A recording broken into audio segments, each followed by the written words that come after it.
Hi, you can hear me. Yeah, we can hear you well. It's Amy and Jaime. Hi, Harry. How are you guys today? Good. How about you? Yeah, all good. I'm having a very productive day, which is nice. Oh, I love those. Mm-hmm.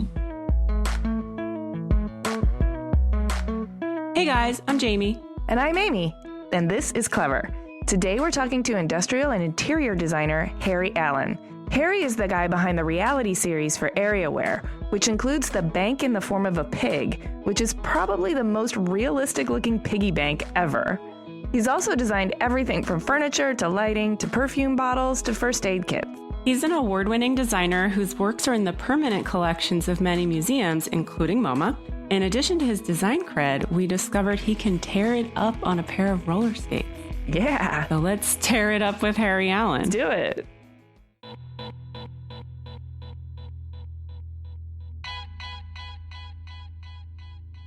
My name is Harry Allen, and I'm an industrial designer, and I live and work in New York City. I am an industrial designer. I work across a lot of different disciplines, and I love what I do. I think I'm pretty good at it. We do too. So you're from New Jersey. I am. Originally, I'm from New Jersey. I grew up there. I didn't have much of a commute to get here to New York City. Oh, where in Jersey are you from? Because I'm from Jersey too. I'm from Watchung, which is, like 45 minutes outside the city by Plainfield and Somerville and Summit in that area. Oh, you're a North Jersey person. North Jersey. So I was always sort of in and around New York City growing up. We would come in and go to the theater and come in to eat and spent birthdays here and stuff. So I always sort of knew that I would end up in New York, but it's that suburban view of New York City is really great. Like you can sort of take it as you want, but you're growing up, surrounded by trees and in community, like a suburban community. So I loved growing up where I did. Yeah, I grew up in southern New Jersey in Cherry Hill. The Philly experience. Yeah, so right outside of Philly. So we would go into Philly and, I would look at the skyline. I could see it from one of my apartments growing up and be like, oh, that's beautiful. Maybe I'll end up there one day. Well, I grew up outside of Detroit, so I had the Detroit experience, which isn't quite as relevant to this discussion, but I just had to jump in there with my city. Well, not then, but now, right? I mean, now it's hopping in Detroit, right? Oh, yeah. It's a hotbed of creative action there, and it's lawless. Like, you don't need permission to do anything. So a lot of wild and experimental stuff is going down. It's pretty cool.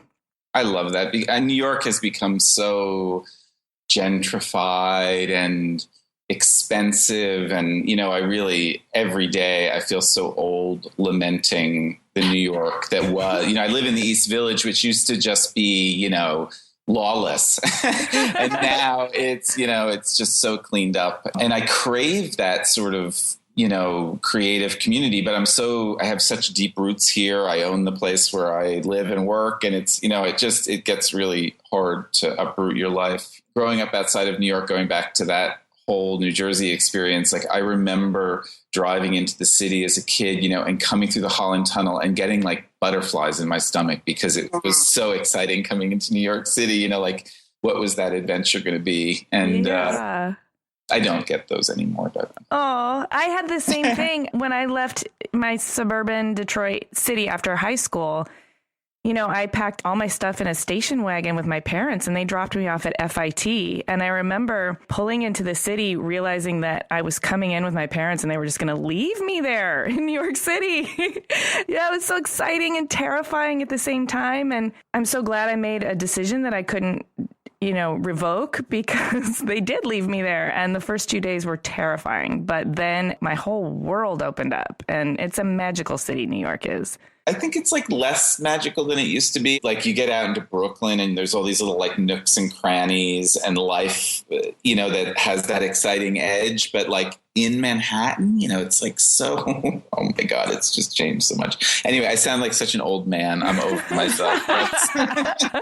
Well, let's go back to boyhood. Were you in a happy nuclear family or what was your dynamic like growing up? Yeah, I grew up in a 4-person family, a lot of love. My father was an engineer. My mom was an arts educator. I grew up on this little road called Woodledge Road, pretty beautiful area and pretty idyllic. I grew up in the woods on this little road, and there were 2 other Maine families with kids, and we were all this gang and running through the woods. I mean, we had just tons and tons of freedom, and it was pretty idyllic. And my mom and my dad were really fair, smart, creative people. And it was pretty great. That sounds awesome. Okay, let's talk about the rebellious years. Teenage Harry Allen, were you a perfect angel? A handsome devil? I had the benefit of having an older brother that did, enough bad things that I learned how to not get in trouble for them. So I probably did all exactly the same things, except I had the benefit of the knowledge from him. And so I wasn't that rebellious. Or you just didn't get caught? I didn't get caught. Like, I didn't need to be rebellious because I didn't get caught. Exactly. Right. Okay. So you weren't seeking attention in that way. I had some, personal thing. I'm gay, and I came out when I was 18. So that presented, certain issues. But like I said, I grew up in a very loving family and supporting family, and all of that stuff worked itself out. I had a lot of great friends. Did you really struggle with the decision to come out when you were 18? I know, like, back then it wasn't as easy as it might be now. It was easy to come out to my friends, and then it was harder to come out to my family. And they actually found out. I probably wouldn't have told them, but I won't go into the big, long drama that was my coming out story, but it was sort of forced upon me. And ultimately, that was a great thing. And, it could have been a disaster given different circumstances. I mean, I also attribute the location of being right near New York City. Like, we would come into the theater, we would go eat in the West Village, which was a gay mecca at that point. And my parents were aware of it. I mean, until I met my current partner, my mother still thought I was going to live a miserable, lonely life. So there, that was, I think that's always the case, there's great fear on everyone's part. Sure. But in general, I came from a very supportive family, and I had a very easy time given that generation, because that was 82, like that, 83, something like that. And that's the AIDS epidemic as well. So there's a level of fear. There wasn't huge awareness of it right then when I came out, but soon thereafter it became such a huge epidemic. Then I was off at college. I was a little bit sheltered from that. But it was horrible. I mean, then I ended up in New York City in the middle of it, which was really pretty devastating. When did you first recognize your talent for design and art? I was always a creative kid. And like I said, my father was an engineer and my mother was an arts educator. So I was given a lot of crayons, and everyone in my family could draw, and I was always very good with my hands. My pastimes as a child, I was making mud pies and I was building forts. Oh, I bet your forts were so rad. Forts were rad. Mud pies were rocking. That was a hugely creative thing. And a lot of arts, a lot of ceramics, a lot of painting. And, there was arts education in the school. And so all through my childhood, I was very creative. And then I went off to private school, and it was a very academic situation. They happened to have a ceramics studio where I spent most of my time. I was not hugely academic, but it was a really good school, and I learned a lot by osmosis. And at that point in my life, I couldn't tell you that I dreamed of being a potter, but I could not have made that commitment. And there was no one in the school that looked at me. I was just this anomaly. Like, if you weren't going to be a banker or a lawyer or, a doctor and earn a lot of money, no one knew what to do with you at my prep school. So my advisor, she was like, I don't know what to do with you. So my mother sort of did. So my mother put together this list of colleges, and one of them was Alfred University, and it has a huge ceramics program. And since I had been doing all of this ceramics, she thought, well, if he fails out of the academics, then we'll just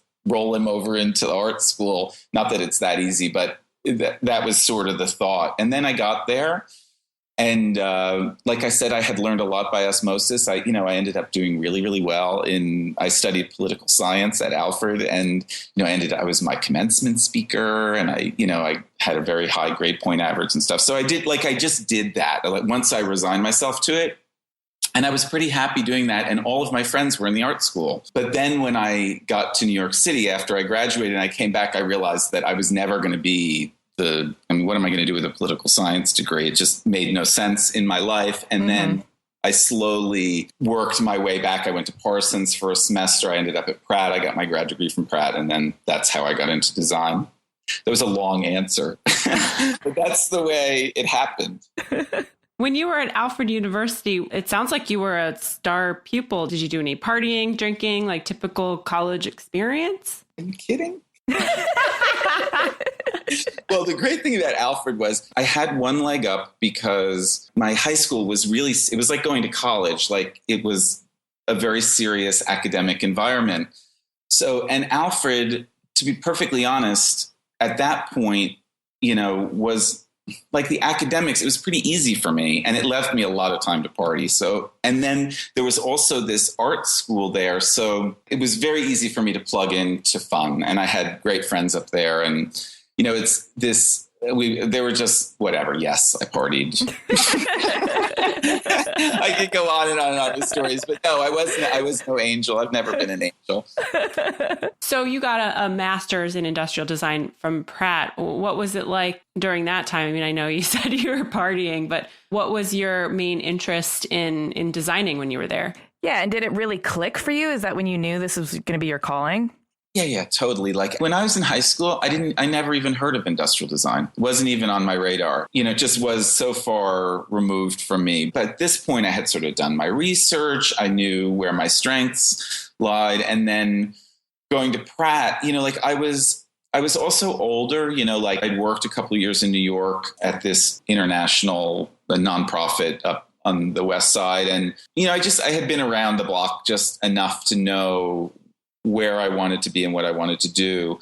And actually all through my grad program, I started doing just at a very menial level at Prescriptives Cosmetics during that period. So I was working a lot and I was at Pratt, doing the industrial design program. Like you only have 2 years or whatever to do the grad program. But I knew what I wanted to get out of it. That's the beauty of education later in life is that you're not like, what am I going to do? It's like, I know what I want to do. I know what I need to do in order to get there. And you can sort of just cut through all the, Yeah. And that's sort of what I did. And even, then I was like at Pratt, like I said, I continued working at Prescriptives until after I graduated. Actually, I didn't graduate for a couple of years because you had to write your thesis and that got all bogged down because I was working and doing things. But I met a guy at Prescriptives, like one of my colleagues there who had done the furniture fair, and so I saw that and I was like, oh, that's cool. I want to do that. Like I wanted to start my own company. Probably if you asked me then, I probably wouldn't have answered with that same clarity, but I did. That's where I was going. Like I was going to start my own business. And so I worked for those couple of years. And then as soon as I could, I just broke out on my own. Were you working freelance or were you full time? I was full time at Prescriptives. And then I quit there. And then I worked freelance for Laura Handler. She was a very prominent industrial designer. I worked in her studio for a little bit. And then I just stopped and work and took the spring and designed this line of furniture and then showed it at the furniture fair. And that was really the way that I sort of established my, aesthetic. What I basically did was I took my thesis, which I was working on. I was designing this line of furniture. That's an amazing story, but I don't know if you want me to digress yet again. Yes. Okay. So my thesis, I wanted to do furniture because that was sort of where I'd seen what Scott, this guy that I worked with, he had been in the furniture industry. I was like, that's cool. I like that. And I thought it'd be interesting to do some furniture with another creative type person or, do a collaboration with another creative. And I thought, cooking would be interesting. It'd be interesting to do something with a chef. And so I just started very logically. There was this guy I listened to on the radio. Do you remember The Frugal Gourmet? He was out of San Francisco.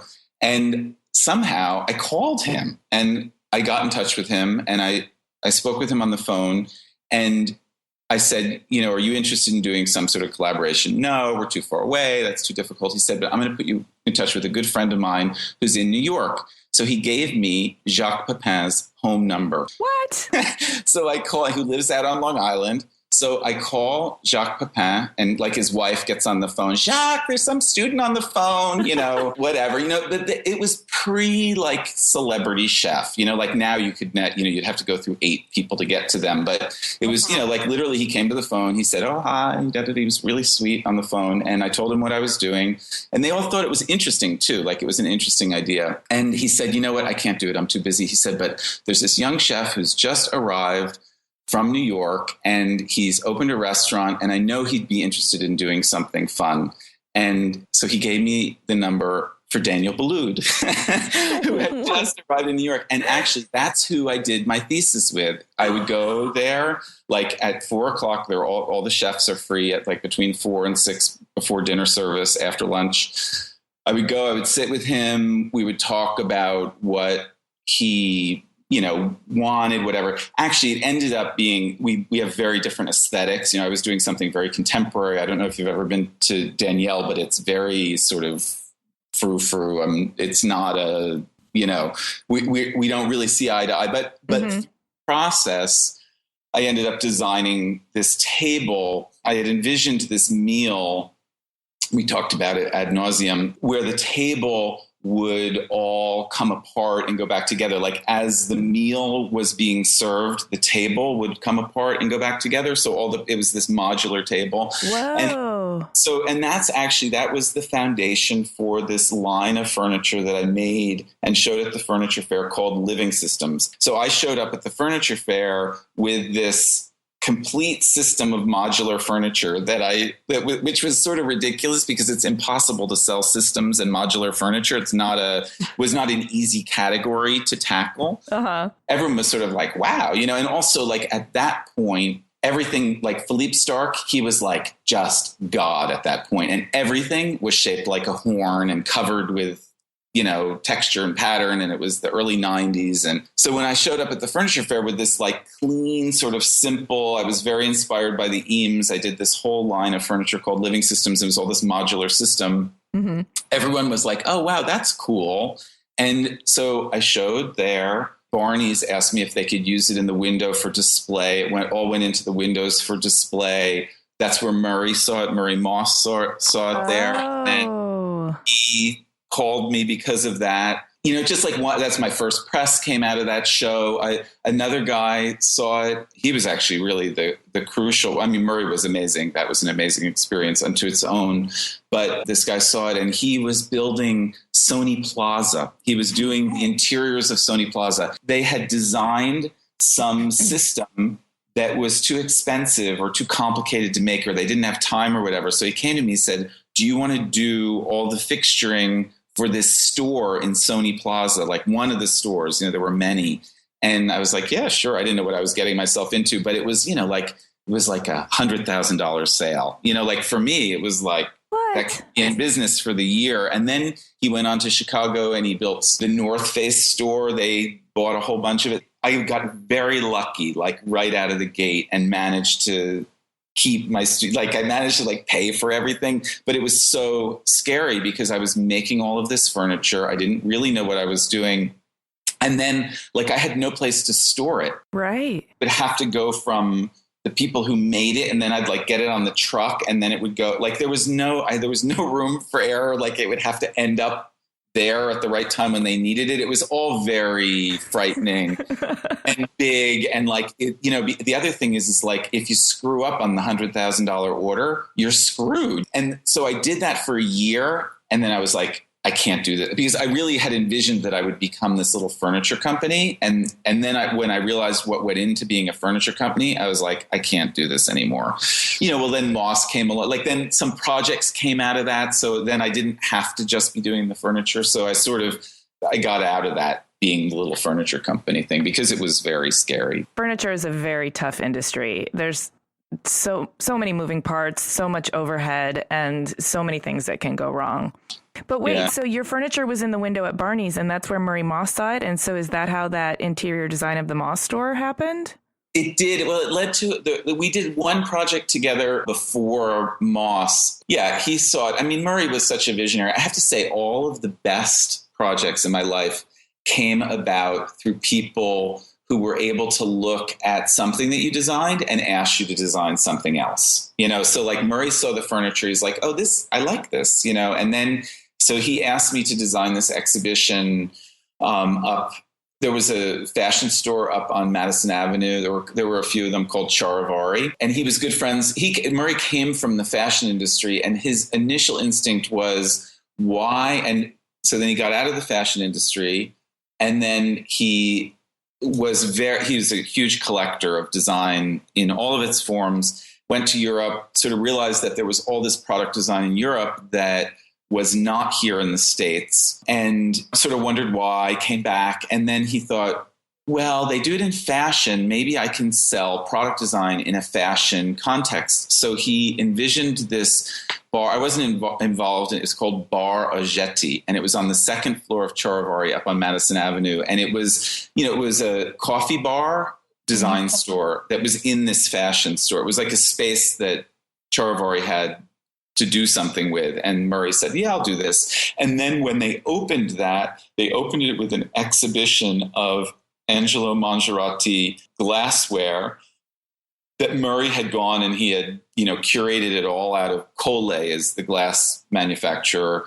And he had put together this show of all the samples and pieces of this, this architect designed glassware. And so I designed this exhibition for him. So that was the first project. And then he went down to Soho and found a space down on Green Street. And then because we had done that first thing together, he asked me to do the first Moss store. And it was great. That was a great experience. Working with him was amazing. It was really fun. The reality series for AreaWare might be one of your more well-known product lines. How did that happen, first of all? And then is it still ongoing? Do you have more products coming out? Just for our listeners, the reality series, you're probably familiar with it. There's a bank in the form of a pig, which looks like an actual piglet. And there's a bowl that is cast from an actual bunch of bananas. So everything is very realistic, hence the name reality series. It's so funny because that is sort of this weird little bubble in my career that's been hugely successful, and I've become very associated with it. But like, if you look back at what I was doing before that, it's all very sort of simple and contemporary. And now I'm sort of back to doing the work that I was doing before that. I'm still fascinated with the reality stuff, and it does go on. But I was speaking with Constantine Boyum, and we were talking about Droog. Do you remember the whole Droog? Mm-hmm. Yes. And he was like, a lot of people have done that high-low design before. But what Droog did really well was pull it all together and give it a formal title and, force everyone to look at it in a different way. And so I had that in my head. And then I met this guy out in Long Island City, who's since closed, unfortunately, but he was like a museum caster. He did resin casting in silicone molds, which realizes this very lifelike, you can really literally lift the form off of something and use it. That when I say museum casting, they'll like literally take a statue in a museum and then they'll replicate it and sell it in the museum store, in resin in a different material. And so what actually prompted it was my grandmother had died, or actually my aunt died at this point, and I inherited some silver candlesticks from her, and I really loved them. They were on my table, and I've always sort of, not anymore, but in my early years, I sort of grappled with that utopian 20th century vision of what the world was supposed to be like that it was supposed to be really consistent and everything in your life was supposed to be designed and it was supposed to all be built in. And, it was that like Brasilia sort of thing. Mm-hmm. And, and I had that in my head. So I was constantly trying to live this contemporary life. And then I got these candlesticks and I loved them, but they were these columns, these ornate columns. And I was thinking, God, I really love these things. But how could I make them mine? So I got this idea to cast them. And then right at the same time, I also had the idea for the piggy bank. And I also thought it would be interesting to cast my hands.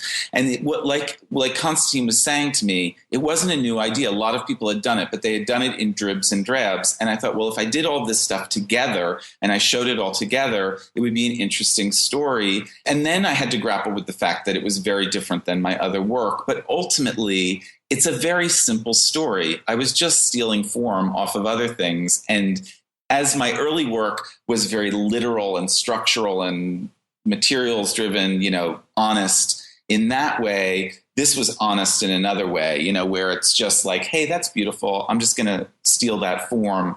And then it also coincided with sampling in music, and literally what was the first one? The one where they all lived in the house, the reality television program. Oh, on MTV, that one? Oh, The Real World?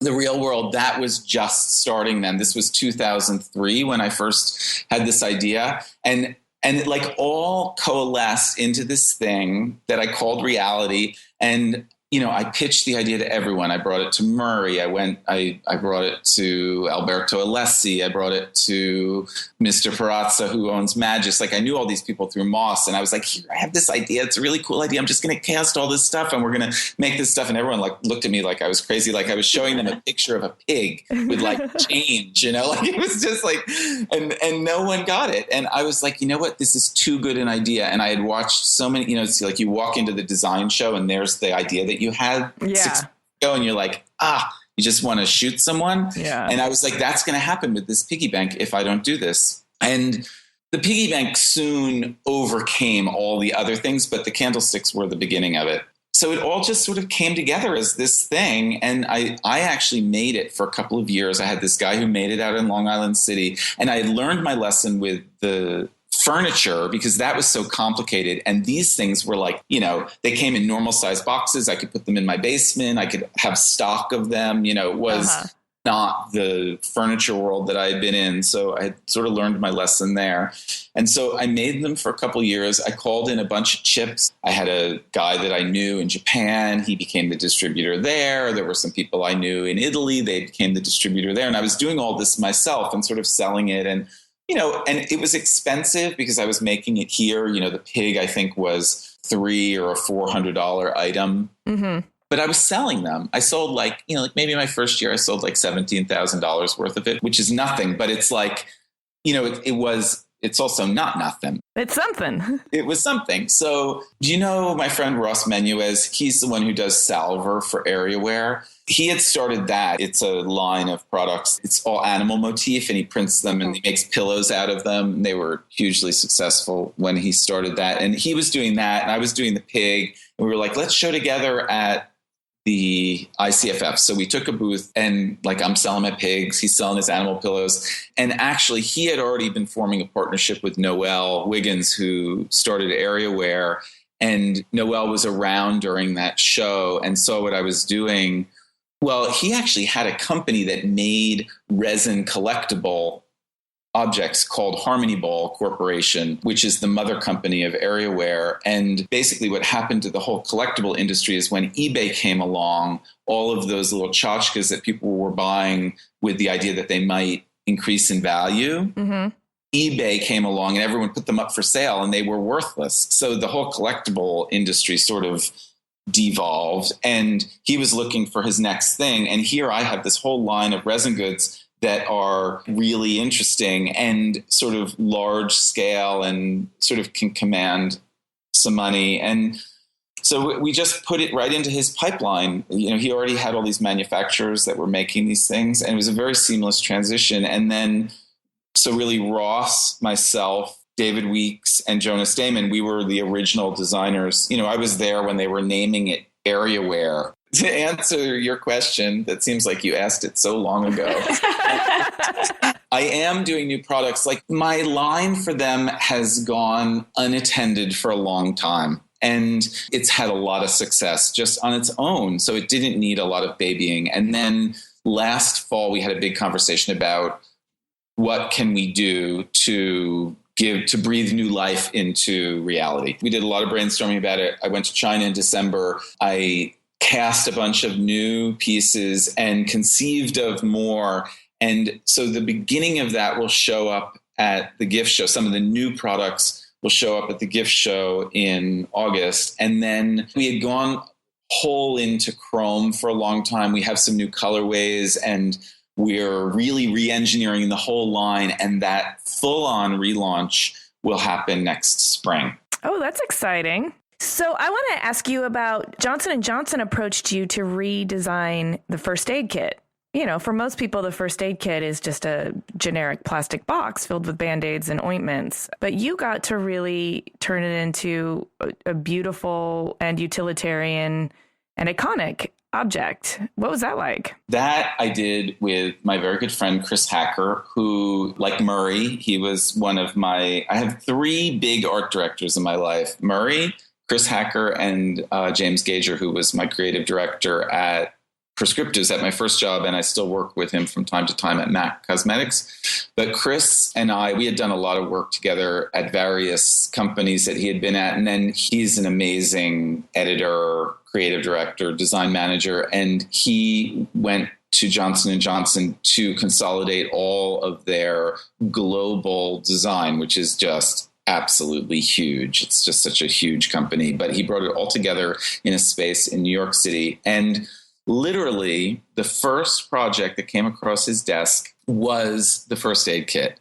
And he called me so joyous. Like, he was like, and what happened was eventually he ended up with so much staff and he was keeping everyone busy. That was the only I did other projects with him, but that's the only one that really came to fruition because it's a complex place to navigate, to be perfectly honest. I just had this vision in my mind of that blue and white and red first aid kit that had always been in my, I saw one the other day actually in someone's like vacation home, like they had been refilling it, but it was like thick plastic white first aid kit. Like it was the first aid kit, mm-hmm. when you need it. And I don't know if you guys remember that, but it was sort of an icon in my 60s childhood. And so I was excited about redoing it. And it really, the first aid kit had and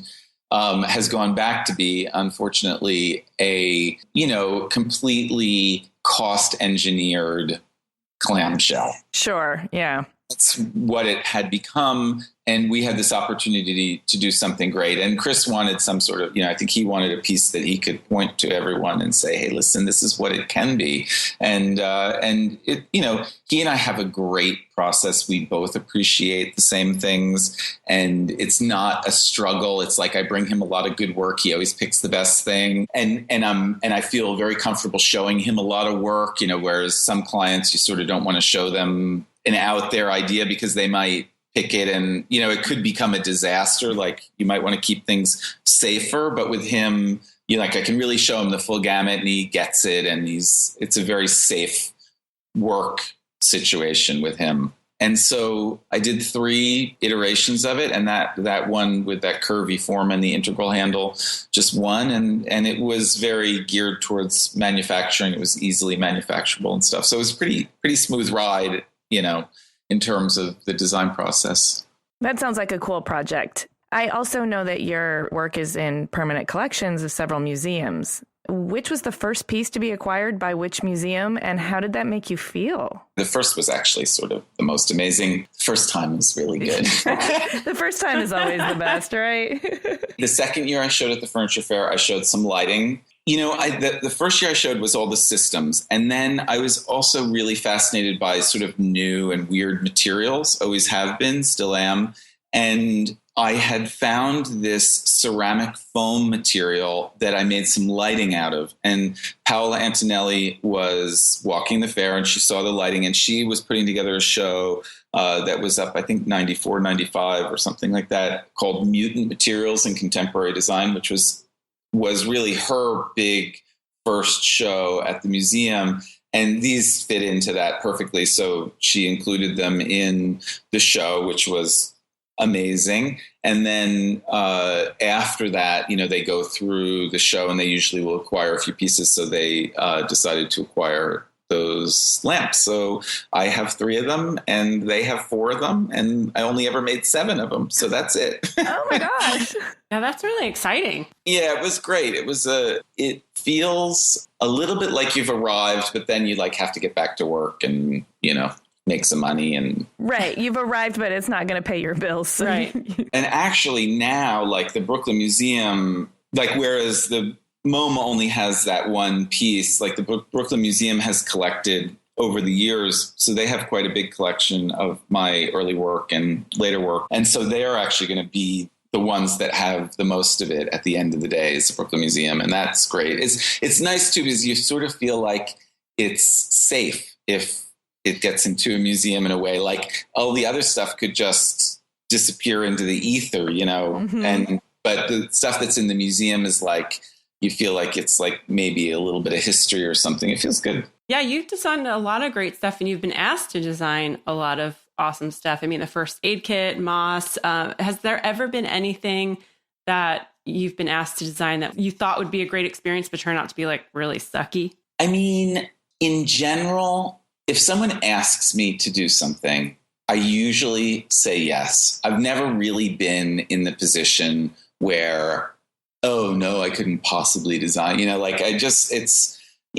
usually I need the money. And if it's something new, I'm game. I usually try to make something work, but nothing really works if it's not meant to work. If it's not a good relationship personally, or if it's not something you're well suited to do. So they usually sort of weed themselves out. Right. The other thing is that you learn all these things as you go along. So like at this point, that probably wouldn't happen. There would probably be a big red flag and I would get out of it, or. Yeah. Yeah. I mean, you probably never take on a project assuming it's going to go bad, but like sometimes the client is just very difficult to work with, or they keep adding something on, or the project turns into what it wasn't in the first place. Yeah, but what you do is every time something like that happens, you figure out the legal words, stick it in your contract so it won't happen again. Yeah, that's really good advice. Yeah. You go like, oh my God, yeah, that's right. There was all that creep. They just kept asking me for more things. How do I get around that? And then you write that clause and you stick it in your contract, and then you won't ever have to deal with it again, or they'll have to pay you, or it'll be, you can end the contract or whatever. But nothing ever gets antagonistic like that. I sort of feel like there's always a way to make it like good. Like it might not be as good as it could have been if you had the amazing client, but you can always make it good and passable, or I don't know, like I'm just a very positive person. So yeah, that's a really good outlook. Just try to make the best of the situation. Yeah, I mean, that's all of life, right? And I don't know, like I'm maybe not the high and mighty designer that I should be. Like sometimes I'm maybe not as demanding as I should be, but also I find that there are a lot of different ways you can go, so I like that process too of like discovering, like sometimes it leads to interesting stuff, also being open and being not having this like really, really rigid style or whatever, like it can only be this way. So I don't know.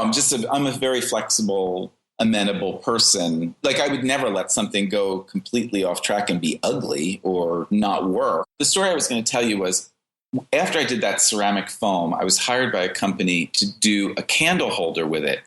And the guy who owned the company was fascinated by the fact that you could put this ceramic right over the flame, which seemed like sort of a bad idea to me. But it was like my first, product, not my first, but it was like right at the beginning. So you want these things to happen. Mm-hmm. And I listened to him. And, I kept showing him these donuts, where the light would go through it, but the heat would go up through the middle. And I made all these beautiful donuts and out of this ceramic foam, which was really the right way to go. And I kept saying, but no, he wanted it right over the flame. And so okay, so I did it. And then the product came out. And what turned out happening was it wasn't a problem with the ceramic foam itself, because what he was fascinated by was the fact that this stuff is made out of these ceramics that have these really intense properties, like they can withstand really, really high heat. So you could put this thing right over the flame. And that to him was an opportunity.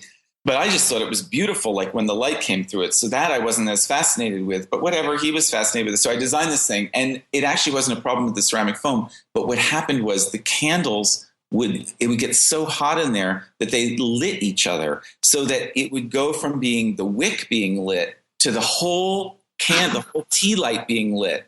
So like the whole disc would light up. So these things were like explode, like they would wow. would come out on the inside. And I sort of was like, I told you that. Like I know I was right. Like I can go back to I can track it down to like a million emails where I go, I really think we should do this donut, So anyway, but it was a disaster, and it was because exactly that. Like I was looking for the opportunity in the framework that he was giving me, and I wasn't secure enough in myself to say, no, this is a red flag. I will not do that, and I allowed myself to go in a wrong direction. Was that a good story? That was a great story. And I bet you never let it happen again. No, I mean, the minute you have a red flag, I'll like sit there, or I'll be like in my studio, and I'll go, there's something bothering me. What is it?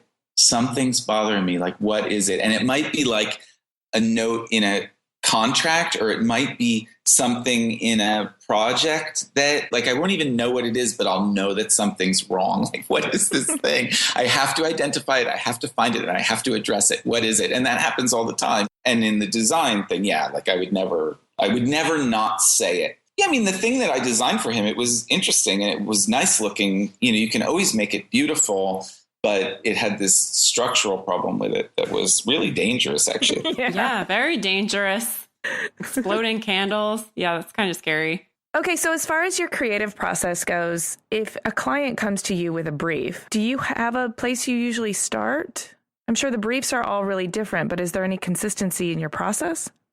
No, I mean, every project is different from every aspect. When I first started, I can remember I had a lawyer write up a contract for me so I could use that contract. I have never used the same contract twice. They all need to be adjusted. And the same thing goes for the process. Everyone that comes to you is different. The client brings you different things. You bring different things to it. And for instance, I just did a project with Ecovative, the material company. They grow a material out of mushrooms. Really amazing. Cool. When I was working with them, I had to start with the material, right? Like I had to learn about the material.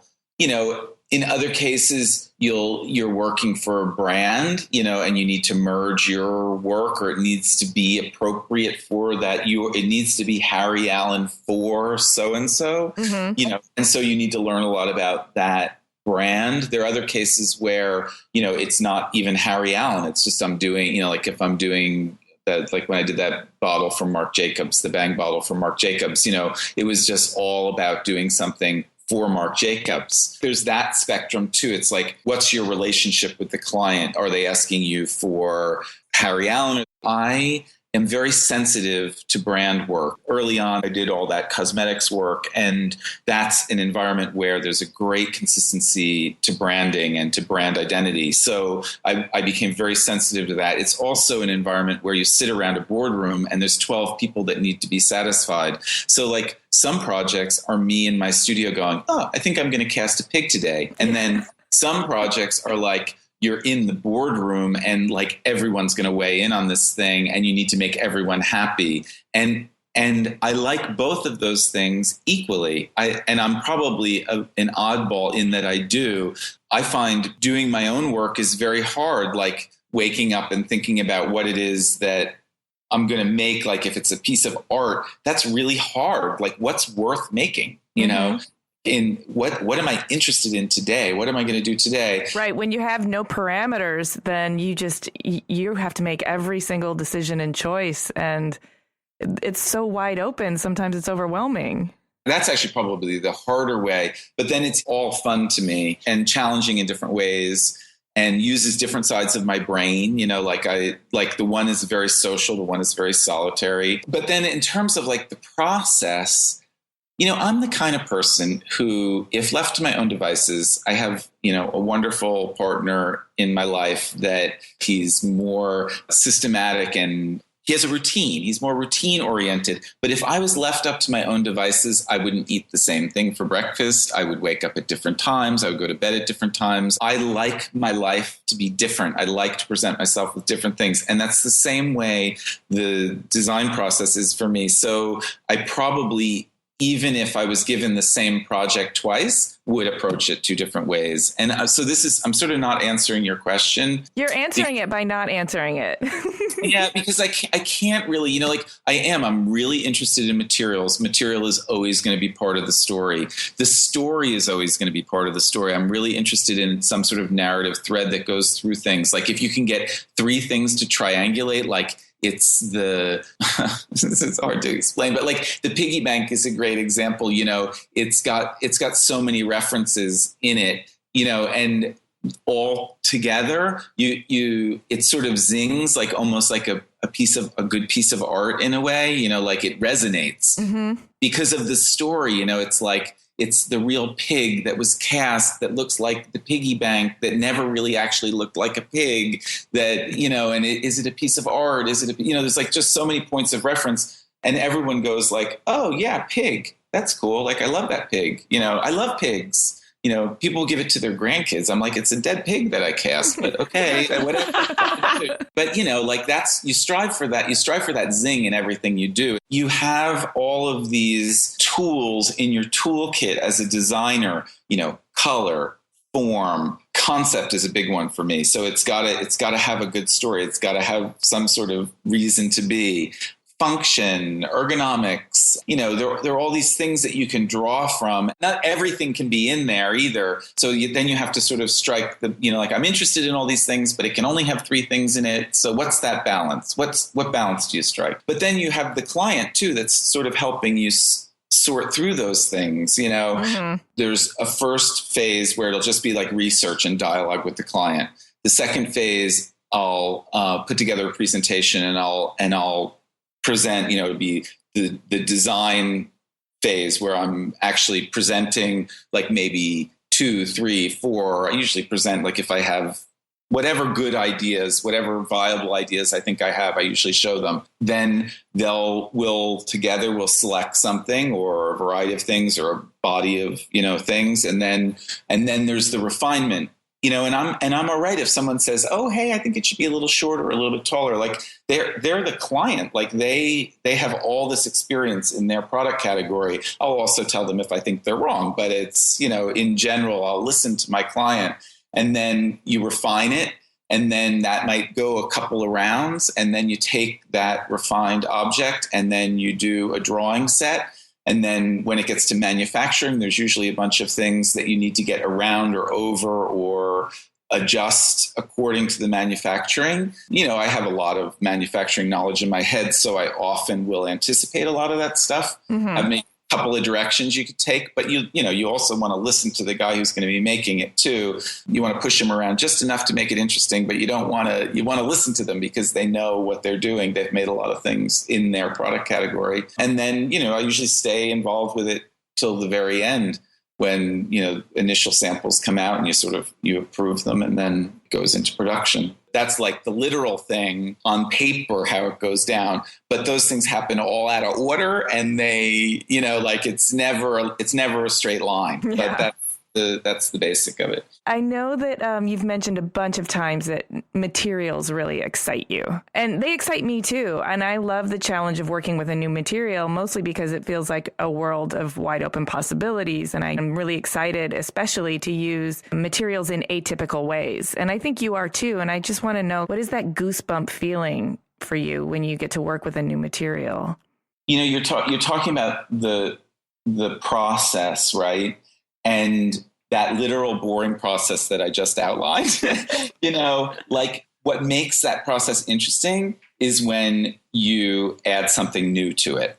And a really easy thing to add that's new to it is a new material. And it's actually really hard to work with new materials, but it does add this level of excitement and makes things unfamiliar and gets you into unfamiliar territory. And unfamiliar territory, honestly, is where great things happen. And that's where you like to spend most of your time. I mean, you already said you don't like routine. It sounds to me like you're kind of an explorer always. I'm very comfortable with unknowns. And, I am.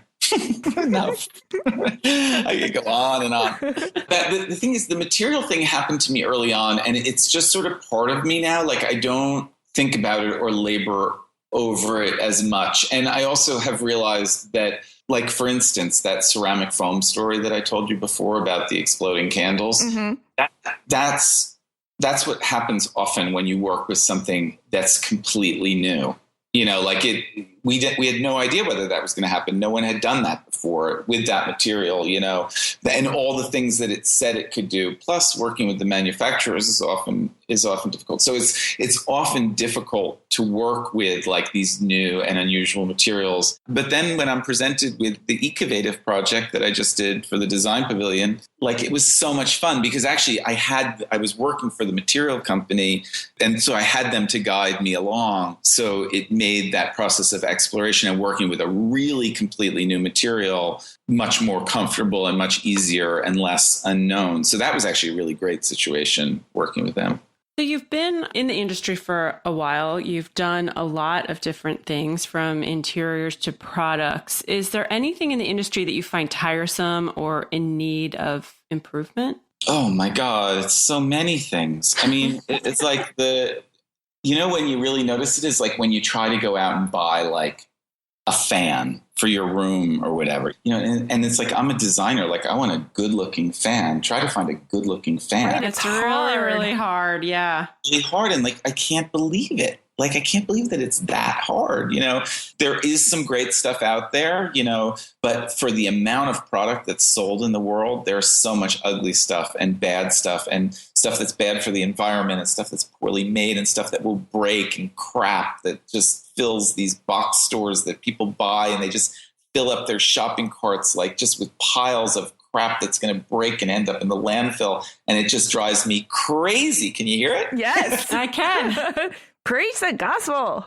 I think a lot of designers feel the same way you do, because I've had this conversation with a bunch of different people in the design world that also feel like there's just so much stuff. Like, do people really need another chair? Do people really need another, XYZ? It can be really depressing. Yeah, yeah. Well, we will always need another chair. Let me just stand up for the chair here. There are areas that just haven't really been considered enough, like fans. And so that's the stuff that, somebody finally tackled the thermostat. That was pretty cool. Right. Ceiling fans have enjoyed a renaissance lately, thank God. Yes, I was just speccing some ceiling fans, and I found some nice ones. I was like, oh yeah, that's good. It happens in, I think, in increments, and it's just for the amount of design talent in the world and the amount of bad product that's made, there's something wrong with the formula. We're fighting the good fight. I always say, I think people should live with less better things. I agree with that. Just edit. Just edit it out and really consider what you buy. And just because it's cheap, you don't buy a lot or more. Or, I don't know. Just that whole box store thing, I think, is such a trap. It's such a trap. But it's where we're at right now. So it's it's the way of the world, the way of the United States. And I'm sucked into it too. You like get into Costco and it's like, oh my God, I can have, like a whole bushel of, you come back home and a bushel. Yes. You end up like a bushel of everything. It's like, I can't possibly eat this, or, like, what am I going to do with, like all of these towels or whatever, you're just like, oh my God.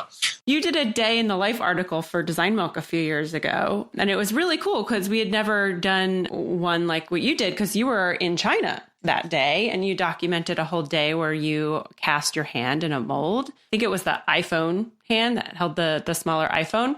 So you mentioned in the article that you were originally working with a factory located in the US, and then they closed and you moved your production to China. Can you talk a little bit about what that was like, and then what you like and don't like about overseas manufacturing? This is another one of my rants, but I will spare you. I'm very sad about the loss of manufacturing in the United States, because the factory is the industrial designer's playground. Mm-hmm. It's where great things happen if you're an industrial designer. So the fact that many factories have been moved around the other side of the world bums me out.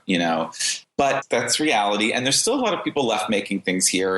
I was out yesterday visiting a brush factory out in Long Island, which is amazing. They still make brushes. It's the whole box store mentality also, because all of this stuff comes from China in containers really cheap and ends up in box stores, and no one knows who made it or where it comes from. And there's no face with the product. You don't know anyone that makes anything anymore. It's like the entire manufacturing sector has been lifted out of our society.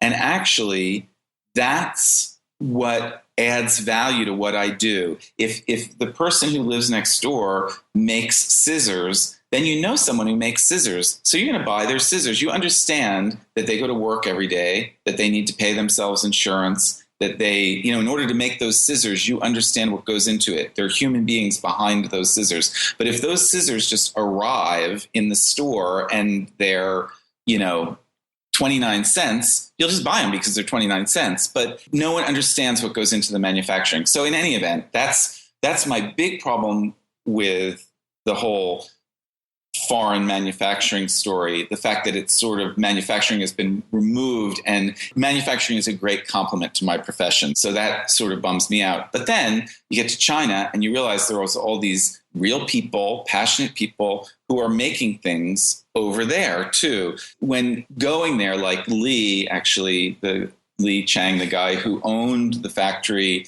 that made all of my reality products, I had a really nice relationship with him. Unfortunately, he just died about a month ago, which very unexpectedly, it's got me really sad. But because I developed a great relationship with him, he's a passionate man. He loved making my stuff. He was a resin manufacturer, and resin had really gotten a bad rap. It had ended up in a lot of bad product categories. People thought of it as a cheap material. And then all of a sudden I came along with this very high art line of products. He thought I was wonderful because I really gave him a business back, and he wined and dined me, and we had great conversations. He was a musician, and he had a really wonderful new family over there, and he had lived many years in the United States, so he understood where I was coming from. We had a great relationship. So there's a reality to manufacturing in China that is very real and human and all that. So that's the plus side of it.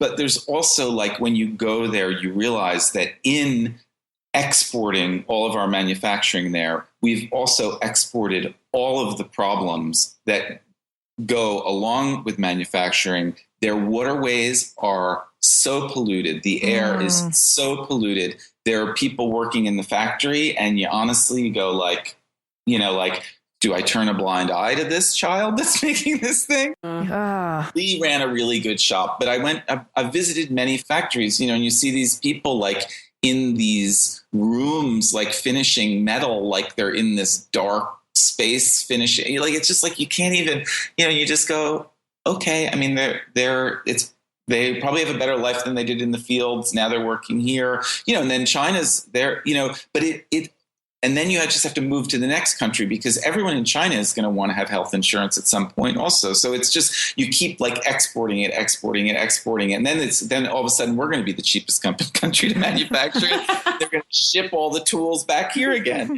So it's like, it's not great the way it is, but it is the way it is. So you just sort of deal with it. I work with people that own some companies, one in particular, that like they've never been there.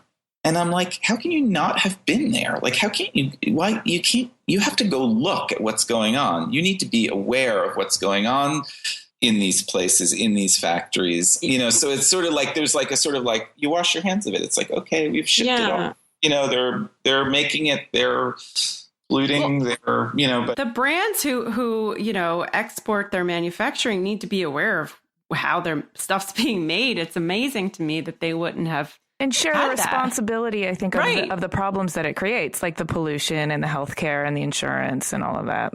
Absolutely, but no one's making them do it over there. Right. And then you'll hear like, oh, we're taking our manufacturing to, Thailand now or whatever, it's like because it's cheaper. And that's all driven by these huge, boxy, like cheap goods, it's all driven by that stuff. So the idea of less better would really benefit everyone across the board, you know? Hallelujah. I agree with you. Answer the China thing. I'm not sure whether I answered it, but I'm conflicted about it, but I've also had some amazing experiences over there. So that was a full spectrum answer. I appreciate that you sort of painted the picture from all the different angles for us. But now I want to take your mind off of that conflict, and tension that you feel, and put it squarely on something super fun. I hear that you're an amazing roller skater. Yeah? I am. Yeah. Is this like disco party roller skating? Is this like glitter hot pants and tube socks? Well, I mean, I'm not really a hot pants and tube socks kind of guy, but it is, yes, it's dance skating. I am, I skate on quads. And it's funny because I really don't skate that much anymore. But there was a period where every Tuesday night you could find me at the Roxy skating for 10, 15 years of my life when I was younger. Oh, that's so fun. In Central Park and the skate circle and up and down the West Side Highway and, just everywhere. And it's so funny because John, my partner, he's actually a very avid rollerblader, or was an avid rollerblader back in the day. But we're sort of like, we have a house in the country, we're out there on the weekends now. And that's when you would be up in Central Park sweating it out with everyone in the dance circle, and a lot of the roller rinks have closed, like the Roxy is gone. I think Skate Key was up in the Bronx, but they've closed. Now, if I want to go roller skating, I got to go out to Staten Island. I haven't made it yet, but John has promised me for my birthday that we would go out there one Friday or Saturday night and see what it's like out at Roller Jam in Staten Island. So that could possibly happen at some point this summer. Yeah. It's so much fun. It's like no other feeling in the world. And I'm pretty good, I think you have to get to a point with it where you're not like falling on your ass. And I'm a pretty fluid skater. So the combination of the skating and the music, and I'm a big spinner. I can spin and it's fun. It feels great. Skates are miraculous little engineering feats. The actual skates, because the leverage you get off the wheels and the fact that the trucks turn, so you can cut a really tight circle on a quad, on the 4-wheel skate. I find them much better than rollerblades. I did rollerblade for many years too, but I've always been partial to skates. And then when you get on like a slick floor, like a really good roller rink floor, there's no other feeling like it in the world. I want to walk around saying I'm going to cut a tight circle on these quads. Like I like that I heard the skate jargon. Yeah, I'm just sitting there spinning. I'm a good spinner. Spinning is amazing when you get on center and you're spinning around. It's really a great feeling. Is there anything you haven't done yet that you need to do before you die? In terms of work, I'd love to design a car. I'd love to design a teapot. I'd love to click off all of the really sort of big, you mentioned thermostat. I'd love to design a thermostat, but there's probably nothing on my desk or in my house. I was having some conversations with a potential client, and it's like a big company and they have all these different brands down below. And he's like, well, I think you'd be best with this brand and this brand. But if there's anything else you see here that you'd like to design, let us know. And I'm like looking at the list. And so I wrote him back and I said, basically, I can design everything on that list. I would love to. It won't happen that way, but it's more interesting to do something that I haven't done before. I don't think I'll ever stop. Everyone's like, oh, when I retire or whatever. And then, I looked at Ava Zeisel. I don't know how old she was when she died, and she was working till the day she died. And I think, I want to have like my pencil in my hand and my X-Acto knife in my other hand, and I want to pass out on the floor. So we'll see, but that's the goal anyway. Well, what about a current or new project that you have that you really want our listeners to know about? I alluded to it a couple of times, but I didn't describe it in detail. But I just did an amazing project with Ecovative, which is this material company that makes material out of mushrooms. They grow a material out of mushrooms. And I designed a pavilion for them that was made a lot out of their material. And then they pursued a project that they had been incubating for a while. They developed a line of acoustic tiles. So it's a product category, and their material, this Ecovative mushroom material, lends itself to that very much. So we all developed product for them, but I did a line of acoustic tiles that when they're assembled, they look like a giant woven fabric structure. And so the core is the ecovative material. And then I decided, because it alluded to fabric, I wanted them to be fabric covered also. And also the fabric covering helps absorb some sound also. And in order to do that, I called a friend of mine, a woman who runs Design Text, Susan Lyons, and she hooked me up with this amazing material that she developed a couple of years ago, because the ecovative material is completely compostable. And I was going to put fabric on top of it. And I thought, well, I should have a good environmental story from the fabric also. So she hooked me up with this compostable fabric that she developed a few years ago. And then we glued it all together with a soy-based glue that I sourced from E2E, which is a company that, like a materials company, and a very interesting materials company. And it's a material that's used to glue plywood together. So it's a very strong glue, heat pressed. So I've created this acoustic tile for them that's completely compostable. Wow. I'm excited to see it. Yeah, it's very exciting. Tell our listeners where they can find out more information about you, like your website and your social media handles. Actually, if you go to my website, harryallendesign.com, you can connect to all of my social media from there. Well, thank you for sharing all that juiciness inside that skull of yours with us. Like, you poured it all out for us. That was so great. Oh, I appreciate your even having me on. So, and it was nice speaking with you, and the questions were great. Thank you so much.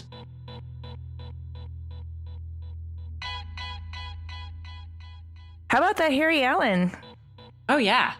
One day I'm going to cast a pig, and then I'm going to go out roller skating, and then I'm going to garden in the suburbs with my partner. And you know what I thought was really fascinating about him, though, is the ease with which he can traverse all the different areas of design, not just the disciplines, but when he was talking about working with a corporate client versus working for himself, and he's really comfortable in both of those worlds. I don't think that's true for everybody, or at least even if they're comfortable, I don't think they enjoy it the way he does. But he seems to enjoy everything. Yeah, I mean, he seems like incredibly flexible. Yeah. And pretty laid back for a New Yorker. Yeah, definitely. His childhood sounded really cool, too, like having all of the freedom and the wide open, yards and streets to run around in of the suburbs, but then regular trips into the city with, a loving family.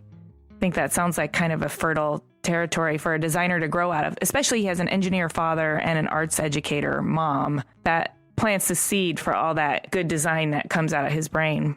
And it seems like he's kind of come full circle, too, because now he's going upstate on the weekends here and there and then coming back to the city to work. And he talks about driving back into the city and, what that experience is like. Yeah, he says he doesn't get butterflies anymore, though. As you get older, it doesn't seem like as many things give you butterflies, and it's kind of a bummer. I know.